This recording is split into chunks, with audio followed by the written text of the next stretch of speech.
श्री साईबाबा लोकप्रबोधन कला महाविद्यालय वडनेर BA भाग 3 सत्र 5 विषय मराठी या अभ्यासवर्गामध्ये सर्व विद्यार्थ्यांचं स्वागत. विद्यार्थ्यांनो, राष्ट्रसंत तुकडोजी महाराज नागपूर विद्यापीठाने अभ्यासक्रमाला साहित्य रंग 3 हे पुस्तक नेमलेलं आहे आणि या पुस्तकामध्ये गद्य व पद्य असे 2 भाग आहेत. याशिवाय व्यावहारिक मराठी हा सुद्धा एक भाग आहे. व्यावहारिक मराठीचा अभ्यास देण्यामागं हेतू हा आहे की व्यावहारिक जीवनामध्ये जेव्हा आपल्याला वेगवेगळ्या प्रसंगांना तोंड द्यावं लागते किंवा त्यावेळेला आपल्याला काही गोष्टी उपयोगी पडाव्या, त्यासोबतच रोजगारची संधी म्हणून सुद्धा याच्याकडे आपण बघू शकतो.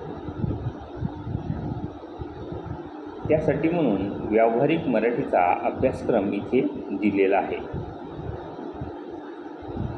यामध्ये पहिलं प्रकरण आहे, त्या प्रकरणाचं नाव आहे मुद्रित प्रसार माध्यमासाठी लेखन कौशल्य. मुद्रित प्रसार माध्यमे म्हणजे वर्तमानपत्र, मासिक, त्रैमासिक, वार्षिक अंक इत्यादी. मुद्रित प्रसार माध्यमांसाठी कोणती लेखन कौशल्य आवश्यक आहे या आणि मुद्रित प्रसार माध्यमामध्ये कोणकोणत्या प्रकारचं लेखन केलं जाते याविषयीची माहिती या पाठामध्ये दिलेली आहे. यात आज आपण अभ्यासासाठी घेत आहे मुलाखतीवर आधारित लेखन. म्हणजे एखाद्याची मुलाखत घ्यायची आहे, ती मुलाखत घेताना कोणची काळजी घ्यावी लागते, कोणची तयारी करावी लागते याविषयीची माहिती या पाठामध्ये दिलेली आहे. मुलाखत ही एखाद्या क्षेत्रातल्या मान्यवराची, एखाद्या क्षेत्रामध्ये कर्तबगारी गाजवणाऱ्या व्यक्तीची घेतली जाते. सामाजिक क्षेत्र असो, राजकीय क्षेत्र असो, शैक्षणिक क्षेत्र असो किंवा क्रीडा क्षेत्रामधली त्याची कामगिरी असो, यासाठी म्हणून त्या व्यक्तीची मुलाखत घेतली जात असते. आणि ही मुलाखत घेताना मुलाखत घेणाऱ्याला काय काय करावं लागते याचा उहापोह या पाठामध्ये केलेला आहे. या पाठाच्या प्रारंभीच पाठाचे लेखक श्री तांबट म्हणतात की वृत्तपत्र वा नियतकालिकासाठी मुलाखत घ्यायची झाल्यास त्या व्यक्तीची संपूर्ण माहिती आधी मिळवण्याबरोबरच मुलाखतीचे प्रयोजनही विचारात घ्यावे लागते. म्हणजे एखाद्या व्यक्तीची मुलाखत जर घ्यायची असेल तर त्या व्यक्तीविषयी आपल्याला आधीच बरीच माहिती काढून घ्यावी लागेल, ती मिळवावी लागेल. ती वेळ पडली तर ज्यांची मुलाखत घ्यायची आहे त्यांच्याकडून सुद्धा ती मिळवावी लागेल. आणि मुलाखतीचं प्रयोजन काय आहे हे सुद्धा त्यामध्ये स्पष्ट असणं आवश्यक आहे. कारण या प्रयोजनानुसारच मुलाखतीचे प्रसंगनिष्ठ किंवा विषयनिष्ठ किंवा व्यक्तिनिष्ठ असे प्रकार पडतात. मुलाखतीचे 2च प्रकार इथे दिलेले आहेत. एक आहे मुलाखत प्रसंगनिष्ठ मुलाखत किंवा विषयनिष्ठ मुलाखत. आणि या प्रकारानुसार प्रश्न विचारून मुलाखत घेणाऱ्याला समोरील व्यक्तीकडून वेगवेगळ्या प्रकारची माहिती काढून घ्यायची असते. मग यासाठी काय करावं लागेल?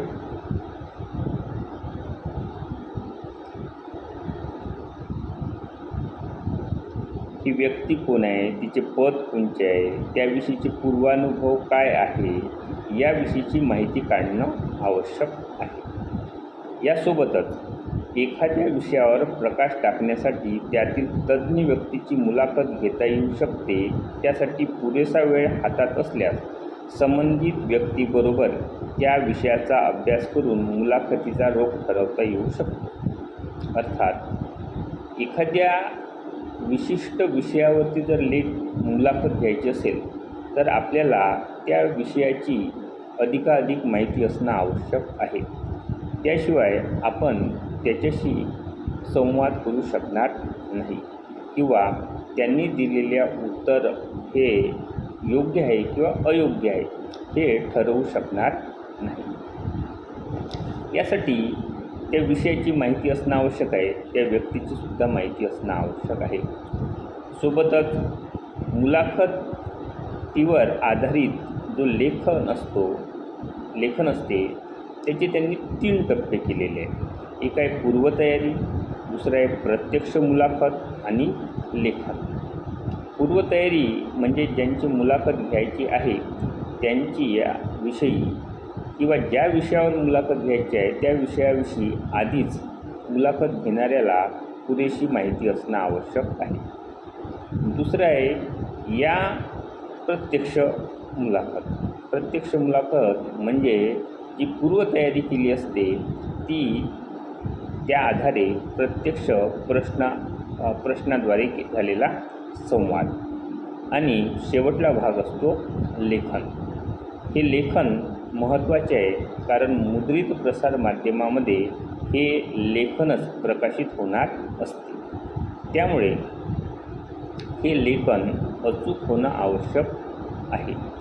हे लेखन विषयाला अनुरूप असणं आवश्यक आहे आणि या लेखनामध्ये कोणत्याही प्रकारची भाषिक संदिग्धता असू नये.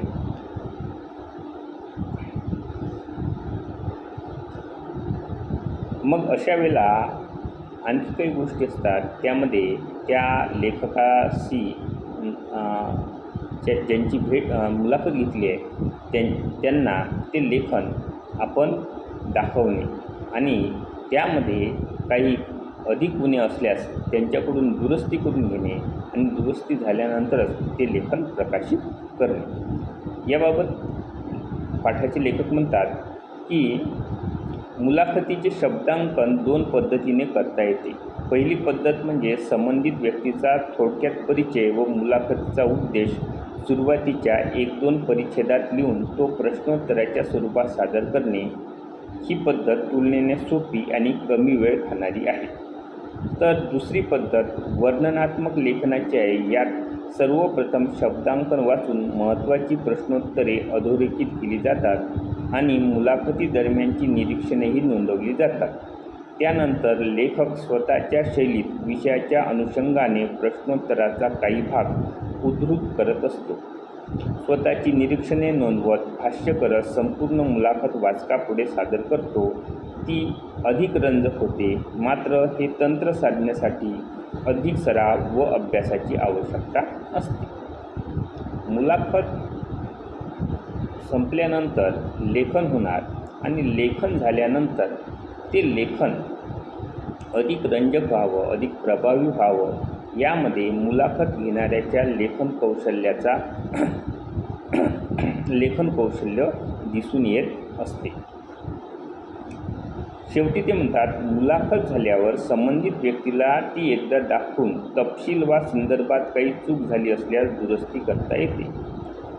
मुलाखत झाल्यानंतर संबंधित व्यक्तीला ती मुलाखत दाखवावी आणि त्या तपशिलामध्ये काही चुका झाल्या असल्यास दुरुस्ती कराव्या. त्यासाठी पुरेसा वेळ हाताशी असणे आवश्यक आहे आणि त्यासाठी पुरेसा वेळसुद्धा त्याच्याकडे असणं आवश्यक आहे मुलाखत घेणाऱ्याकडे. अशा प्रकारे इथे थोडक्यामध्ये आपण मुलाखत लेखन करताना घेणाऱ्याला कोणकोणत्या गोष्टीची काळजी घ्यावी लागते याविषयीची माहिती आपण बघितली. बाकी भाग आपण पुढच्या वर्गामध्ये बघू. तर पुढच्या भागामध्ये आपण बघणार आहोत वाचकांची पत्रे. धन्यवाद.